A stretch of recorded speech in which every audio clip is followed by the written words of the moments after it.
This video will focus on formulating hypotheses. When we're formulating hypotheses, it's important to remember a couple of things. The first one is that hypotheses are always about what is true in the population. So they'll always be statements about the value of the population parameter.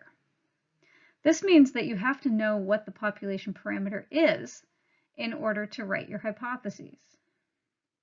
If you're trying to determine the type of parameter, the best way to do it is to start by figuring about what type of variable or variables you're working with. If you've got just one categorical variable, you're usually interested in a single proportion, p.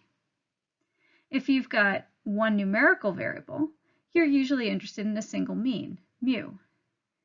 If you have two categorical variables, you'll usually be interested in a difference in proportions, p1 minus p2. And there are lots of different types of parameters that we'll see as we go through the course. But I bring this up here just to remind you early on that if you're not sure what type of parameter to work with, you should always think about what type of variables you're working with. So the two hypotheses that we need to formulate are called the null and alternative hypotheses. The null hypothesis, notation H sub 0, represents the status quo, and it's always written as the parameter being equal to some specific null value. The alternative hypothesis we denote with H sub A, and this is always the claim that we seek evidence to support. The alternative hypothesis will usually be that the parameter is not equal to the null value, but sometimes we might use a just less than or a just greater than statement if we're going to do a one-sided test. And there's another video later on that talks about one and two-sided tests.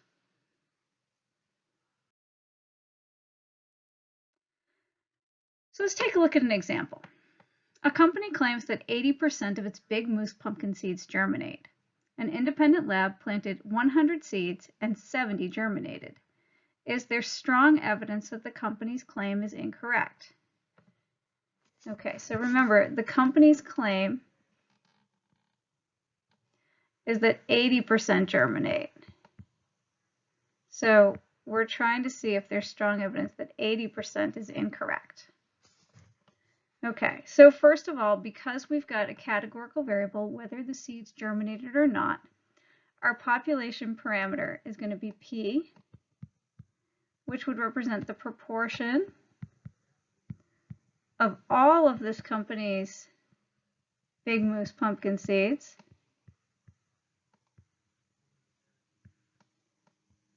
that would germinate.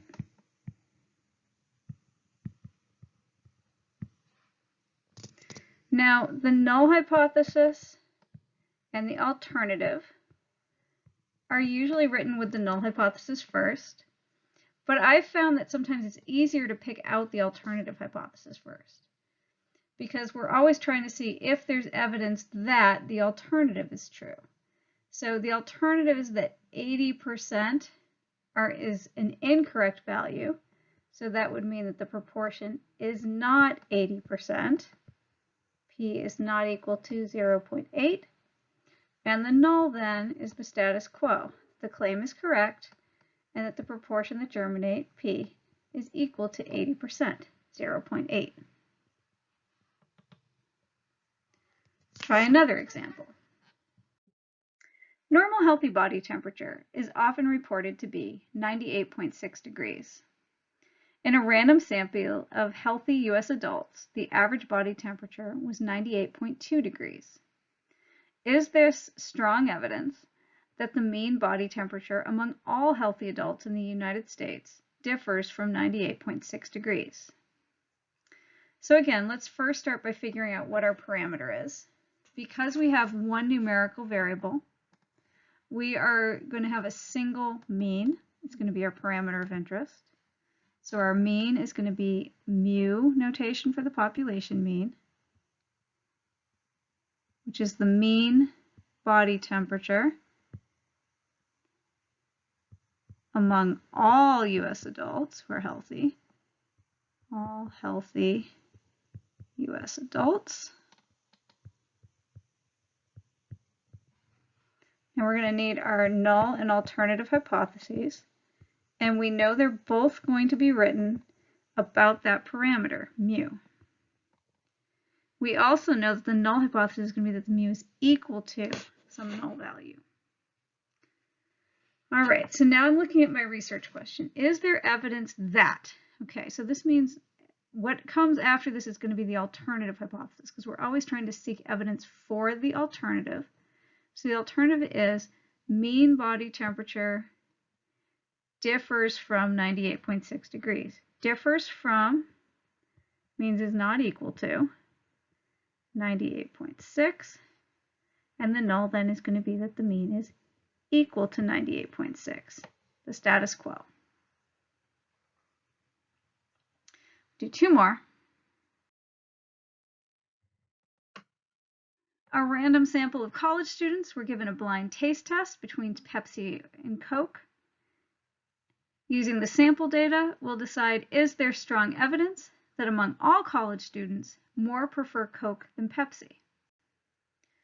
Okay, so here each person's going to be given a taste test and they're either going to say Pepsi or Coke. So I've got one categorical variable, which means I'm going to be interested in a proportion P.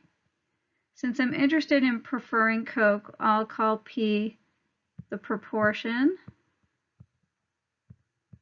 of all college students who prefer Coke over Pepsi in a blind taste test.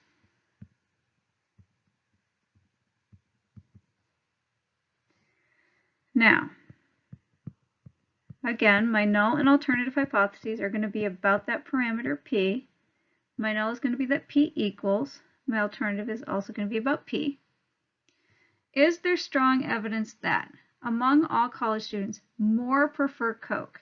If more prefer Coke, that means the proportion who choose Coke would have to be more than half.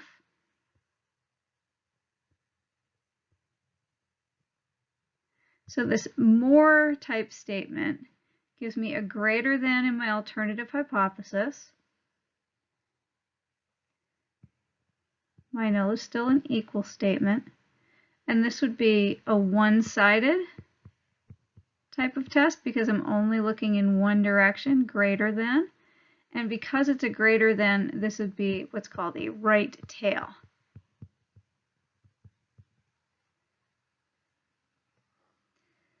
Our last example. A random sample of dining hall entrees was selected and the grams of fiber in each was recorded. Is there strong evidence that the average amount of fiber among all dining hall entrees is less than 6 grams? Here I've got the number of grams of fiber, which is a numerical variable. So I'm going to have a population mean mu as my parameter. And that's going to be the mean fiber grams among all dining hall entrees.